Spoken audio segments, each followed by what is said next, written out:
Hey, welcome to the show. You're listening to Beneath the Tarnish. I'm your host, Ralph Bryant, and I'm glad you're here. Well, hang on to your Beam Me Up Scotties because we've got a doozy up for discussion today. So let's see how I want to start this. Well, I'm just going to ask you.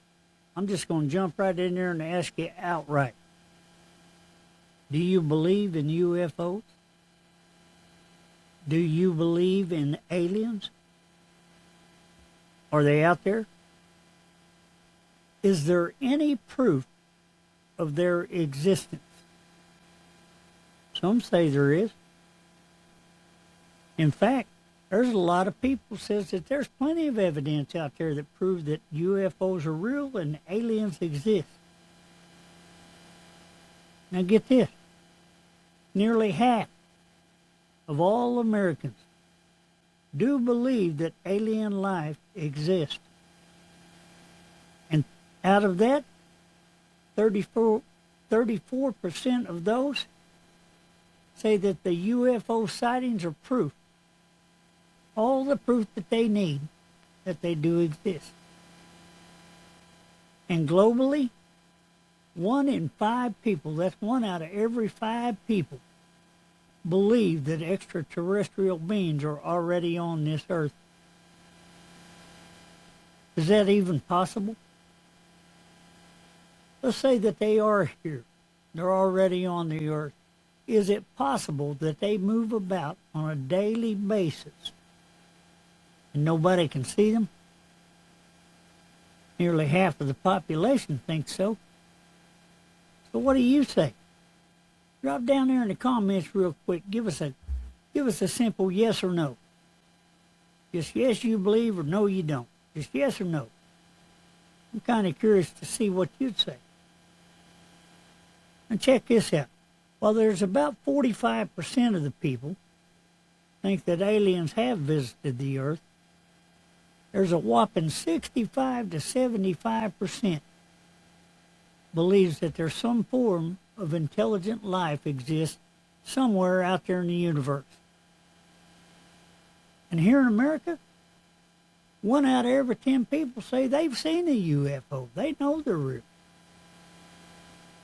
Now, belief varies significantly depending on what country you're in, but a global poll found that the people over in India, about 45% of that population believe in them. And in China, 42%. And those people there in China, they were most likely to believe that aliens are disguised and walking among us right now every day. Whereas in countries like Sweden and Belgium and the Netherlands, had a little harder sell. Those people were a little harder to convince. There's only about 8% of them. So how do we stack up? How do we compare to these guys? Well, these polls show that there's a lot of people fascinated by the idea of extraterrestrial life around the world. Here in America, about twice as many people believe. And get this, people here in America also think that if we were to have an encounter with advanced alien life forms, that would be a negative thing for humanity. That would be terrible for humans and civilization here as we know it, rather than being a positive thing. So sit back, sit tight. We're going to take a look at it. We'll be right back. We're going to find out where we fit into this at.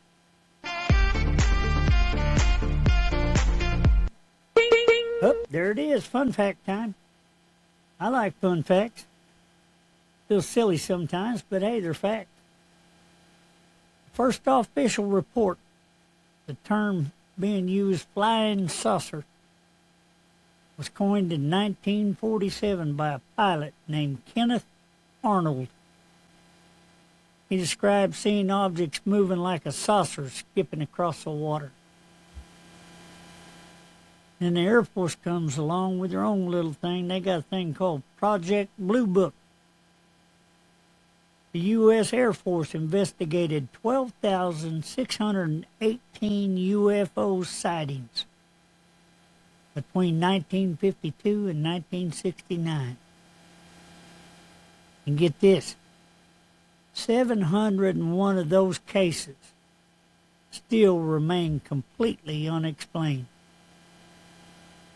So much so that the government gave them an official name change. U.S. government, they no longer use the term UFO. They formally renamed it to UAPs, Unidentified Anomalous Phenomena. They said it's to reduce the stigma and to include the transmedium objects. Now, I got to be honest with you, I wasn't too sure what a transmedium object was, so I looked that up for us.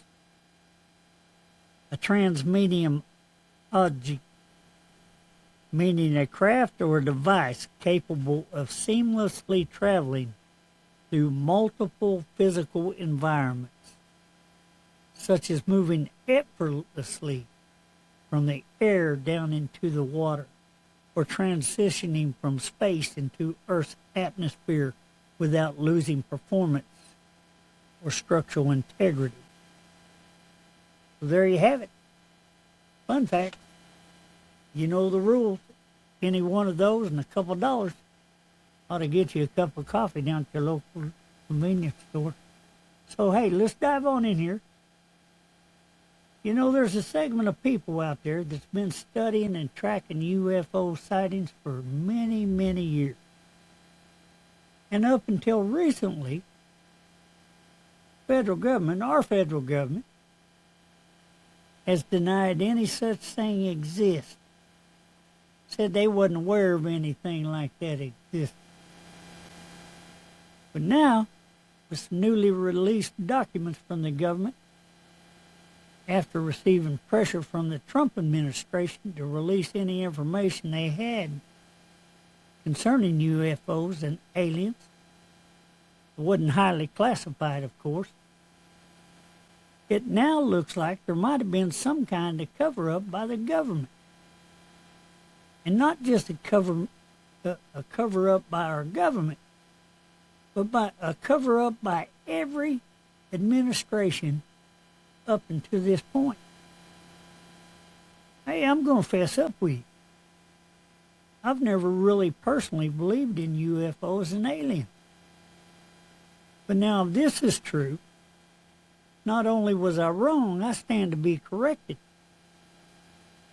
In an article published by Fox News on May 22nd, 2026, it was written by Julia Bonavita, states that the UFO Insider claims that the U.S. government has 4 different alien species in custody from a downed spacecraft. Says the government's got them, folks. They're in custody. And if that's the truth, yeah, we've been being lied to for a lot of years, many years, by our own government. What else might they be lying about? You know, if they're going to lie about that, what else are they going to lie about?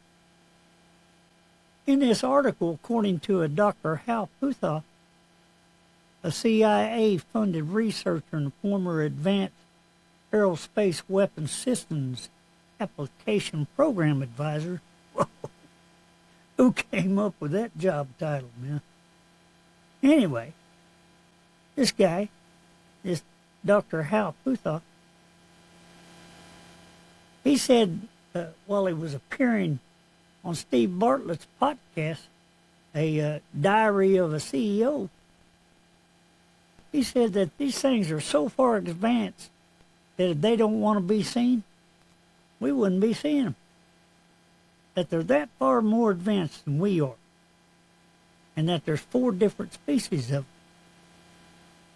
He went on to say that although he hadn't had any direct contact with them, the folks he had talked to said there's most definitely 4 separate types of life there.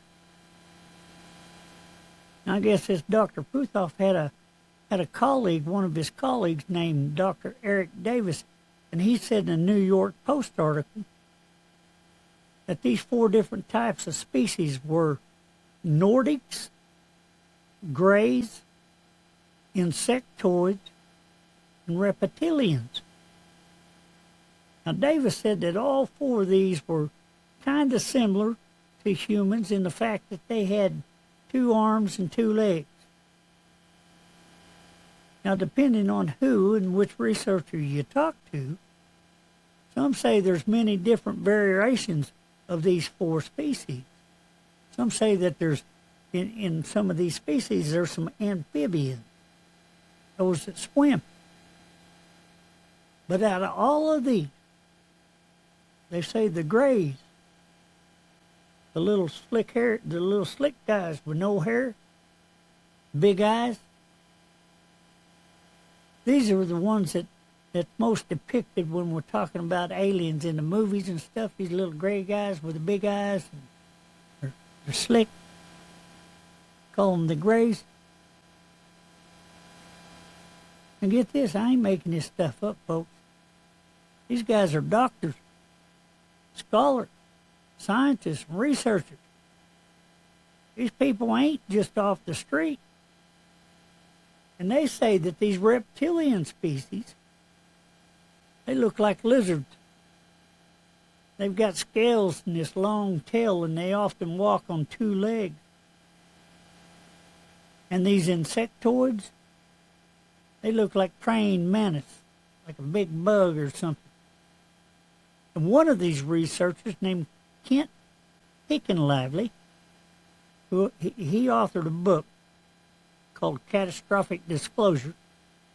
He said that although the insectoid species is rarely seen, that when they are, the people that seen this insectoid species, they describe these things as always being the ones in charge. This Hickenlively guy said that kind of terrifies him a little bit. But one thing's for sure concerning all this, we got to ask ourselves, do we really want to know if these things are real? If aliens actually exist, do we really want to know? Say we do find out. What's the next step? What do you do with this newfound knowledge we got? How does this serve humanity moving forward? This is what I mean. Picture this.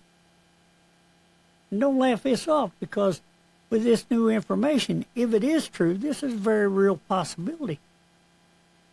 According to this Puthoff guy, he says that they're only being seen because they want to be seen.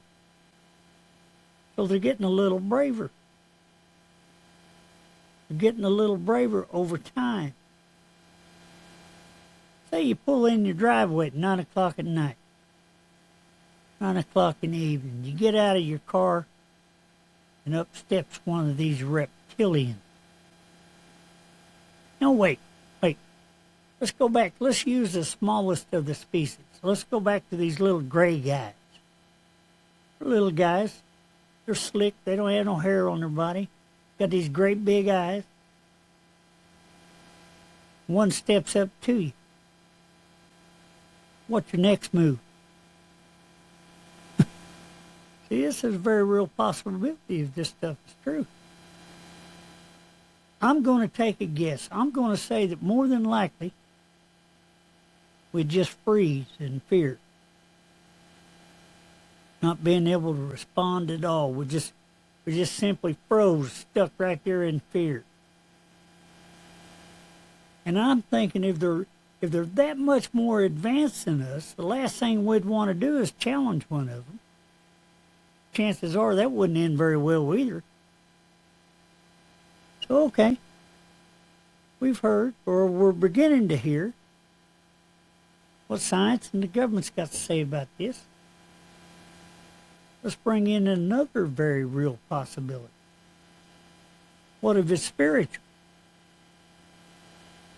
You see, you can't see a spirit either, unless they occupy a body.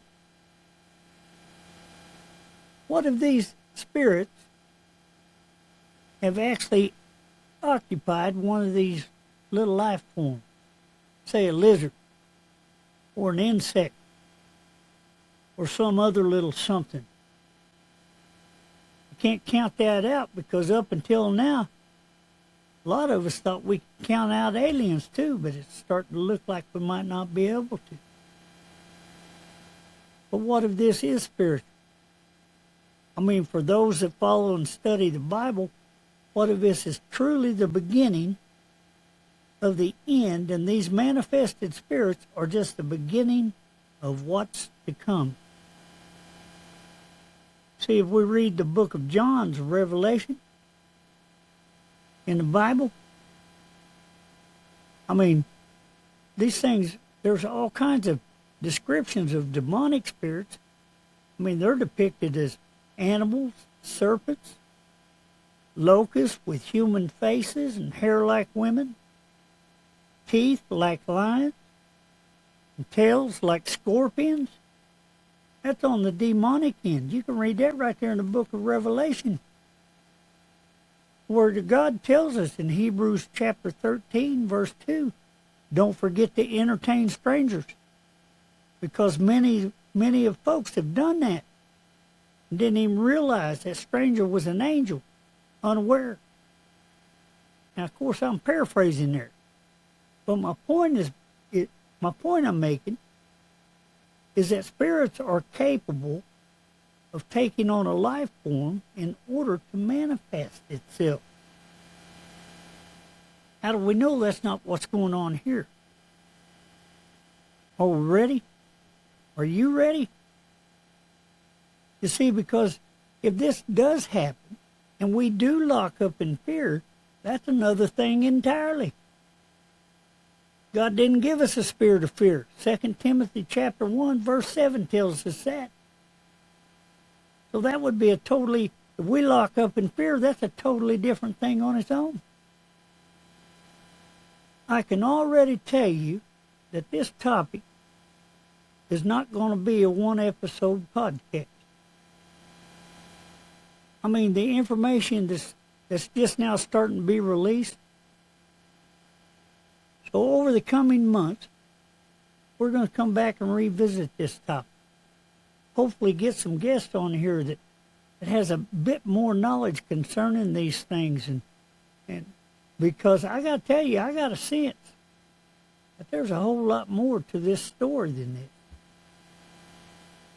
So, hey, if you'd like to join in the conversation, you can reach out to us at beneaththetarnish@gmail.com. That's beneaththetarnish@gmail.com. And while you're here, hit that like, share, and subscribe button down below. It really does help us out. And until next time, remember that it ain't right if it ain't God.